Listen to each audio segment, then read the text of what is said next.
So, ayan po mga kababayan. Kumbaga, hinihiwa-hiwaan ni Kuya. Yan. Pasok po na ako, wala pa naman. So, ayan pong ginawa nila. Sinusugat-sugatan ni Kuya. Hindi kasi didikit kasi. Kasi hindi didikit yan. Grabing alikabok mga kabayan, oh. Akala mo ang kapal ng fog. Nagfa-fog sa loob ng bahay, Ate Princess. Kung kumakain ka kanina. Ilong-ilong.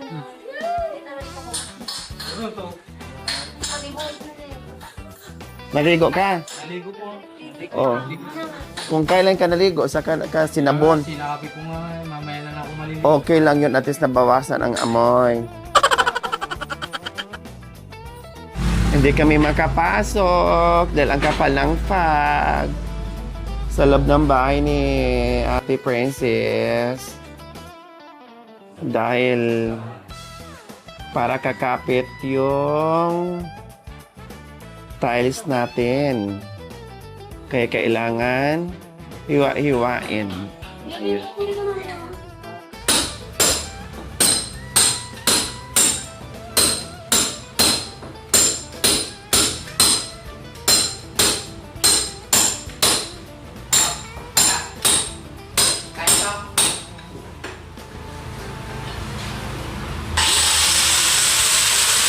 Diyos ko, ang dami na naman ni Ate Princess. Ayan, no? Tignan niyo po, oh.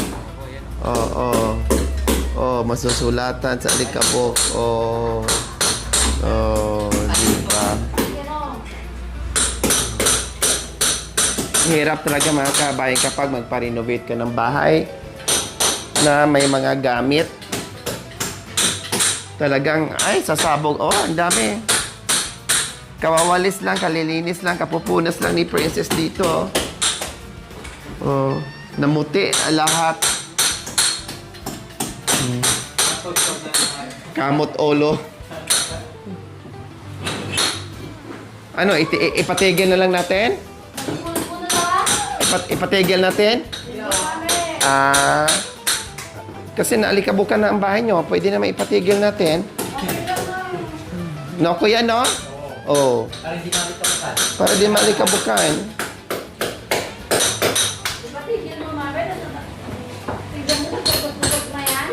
Ah, pwede naman yan. Lagyan na lang natin ng pintura ulit. Ito ang mahirap mga kabayan kapag nagpa-renovate ka ng bahay tapos marami ka ng kagamitan.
So, ayan po mga kabayan. Umpisa na po sila masa ng semento po mga kabayan. Dahil para po yan dito. Habang si Ate Princess ay nagtatanggal na naman ng alikabok. Dahil ayan, kung ano po ang tiles dito, At sa kwarto po mga kabayan ay uniform na. May design nga lang siya mamaya ilalagay dito. Oh, may design lang po sila dyan mga kababayan ko para at least lalong gumanda. Tatabasin nila yung mga kabayan. Kasi walang sukat na hindi na magtatabas. So ganyan ka bonggacious ang lababo ngayon. Inuna nila mga kabayan para hindi na sila dudumi. No, inuna nila yung lababo dahil grabe dito ang ginawa ng mga kabayan. Nagsilis-silis sila at hinihiwa-hiwaan pa para kumapit yung tiles. Yes. Mamaya-maya lamang po mga kabayan ay matatapos na rin yan. Kailang mukhang malungkot sa Ate Princess. Request niya na mag-tiles pero mukhang napagod na sa kalilinis. Hindi daw. Akala ko napagod na.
Sobrang init.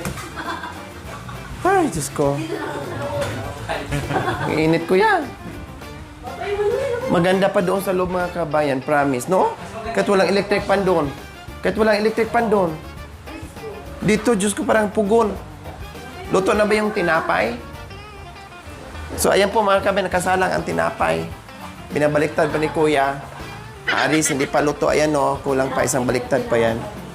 Pasensya na kayo sa lugar namin na kasi pagawaan to ng tinapay. Pugon.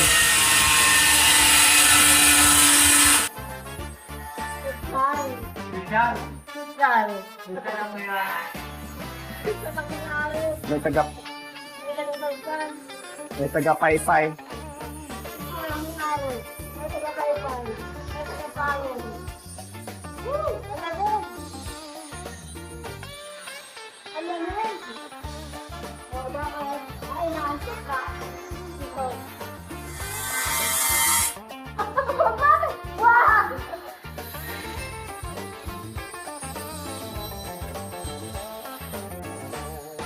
Tingnan mo yung payong, oh. Oh? Kahit na may payong ito, ang init.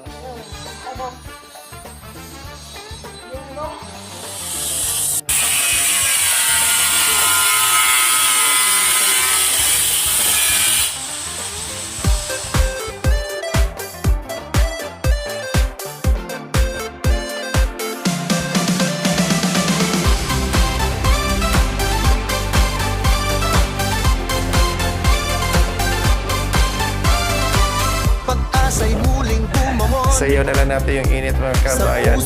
Wala tayong magagawa. May kamay na umalalay, may pusong wagas sa todo. Si Lorita Liga grabe, discarding malupit. Sa bawat hakbang ngayon. Kawawa naman si Kuya, mainitan.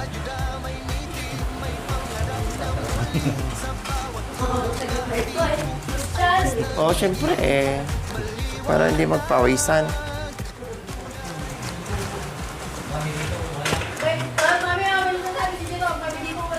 Bakit? May gumagawa ka ba? Si Kuya ang napapagod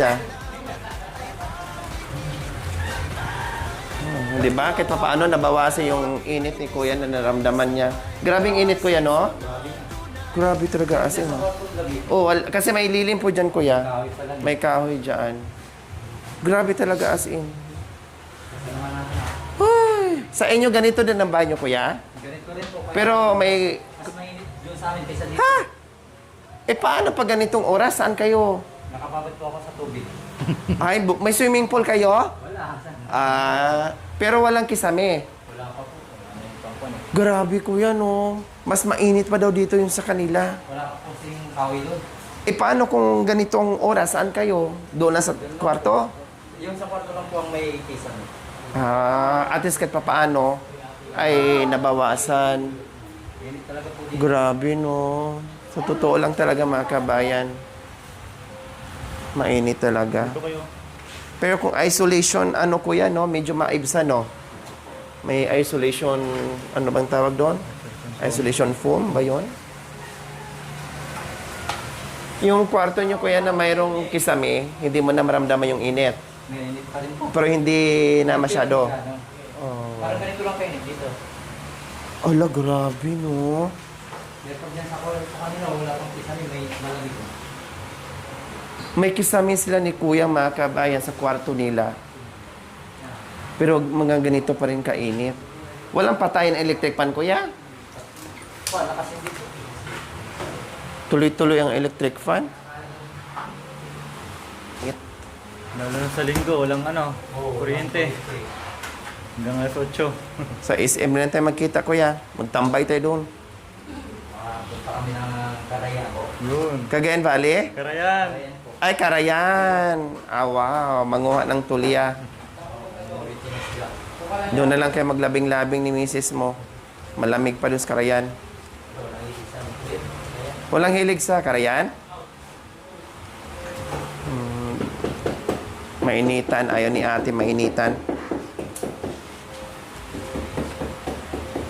Ako gusto kong ganyan. Pupunta ng Karayan. Tapos mangunguha ng suso. Manguha ng... Anong tawag doon? Tulya.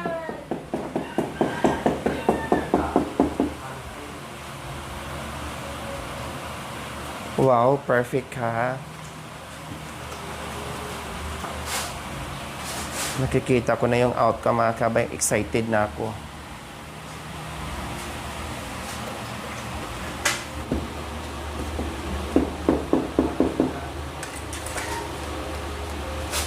Talagang mayroong pang ano si Kuya ha, kung Pantay. pantay ba yung ginagawa niya, hindi yung bara-bara lang yung paggawa. May nag-ano, Kuya, nakapansin sa inyo ha, galing mo daw mag-tiles. Hire nyo na si Kuya. Oo. Saan? Kahit saan, pwede to. Kahit electrical, lalim po. All around. Electrical, Amin. gawa ng bahay, Kuya. Oh. Lingaw. Layout. Ay! Marunong din kayo mag-layout, Kuya. Layout, Welding. tiles, welding. Builder. Naku, swerte naman ang asawa mo, Kuya. All around. Nandoon na kay Kuya Aris. Isang pa. Tapos yung anak mo, Builder na rin yan. nakita ko mga kamay sa galawan eh. Wala po ng high school. Wow. So hindi na siya mag-aaral kasi marunong na maghanap buhay. Marunong na siya. Mukhang natuturuan na train, mga kabayan. Malalaman mo sa galaw eh, na marunong eh. Mukhang magmamana kay Papa. Ba, talaga ng prinsesa ito. Hindi bahay ng dog. Hindi bahay ng dog. Pero meron din akong ipapatalis sa'yo. Dito parte sa mukha mo. Ano kayang dapat ipapatalis dito? Grout. Saan? Dito? Meron akong ipa-adhesive. Lagyan ng adhesive. Smile. Smile. Kapatid mo ako? Oo. Yung pandikit. May adhesive dyan.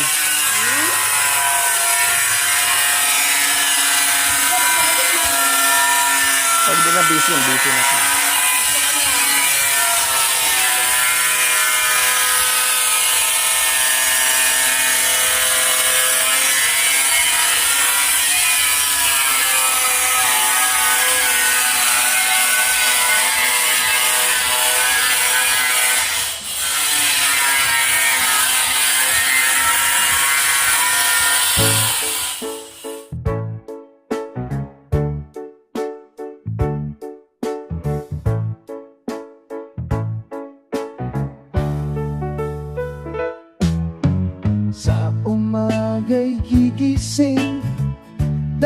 may pag-asa, pedicab ang hanap buhay kahit hirap na hirap na. Sa kalsada'y umiikot, pawis ang kapalit.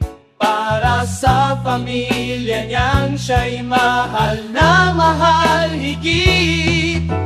Dalawang anak ang dahilan ng kanyang lakas. Panganay ay espesyal, may sariling landas. Sa bawat hamon ng buhay, siya'y di sumusuko.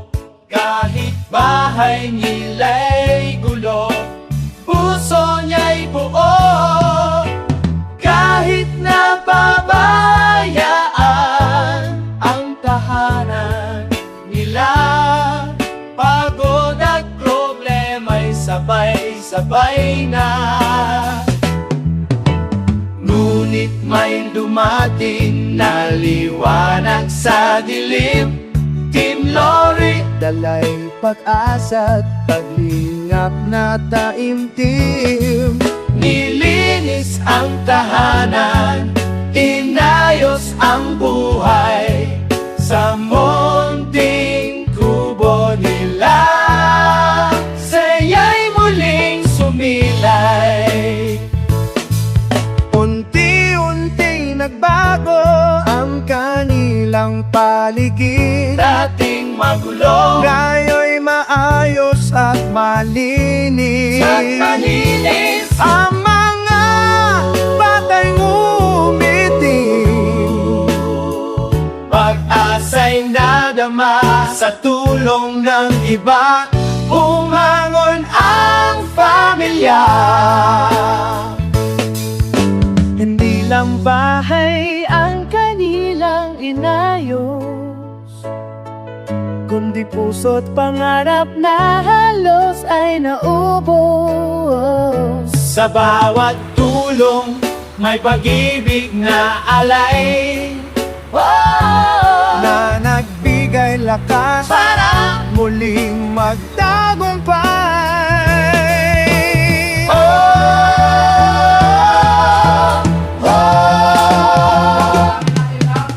Ngunit may dumating na liwanag sa dilim. Team Lori, Dalay pag-asa at paglingap na taimtim. nilinis ang tahanan, inayos ang buhay sa munting kumo nila. Saya'y muling sumila. Sa simpleng pedika nagsimula ang kwento.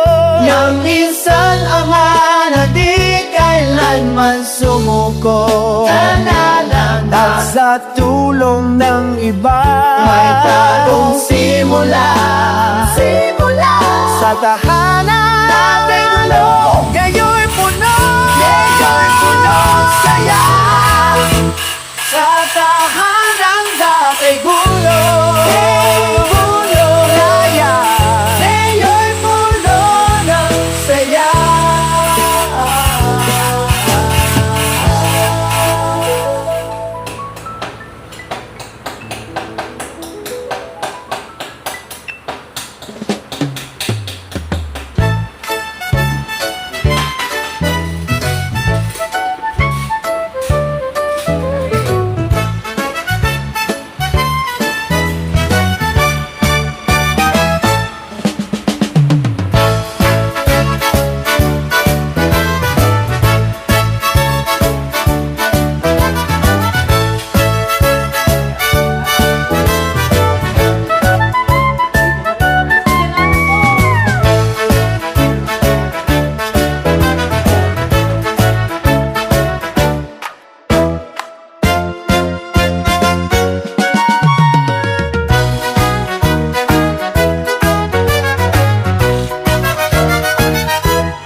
Thank you for watching. Don't forget to like, share, and subscribe.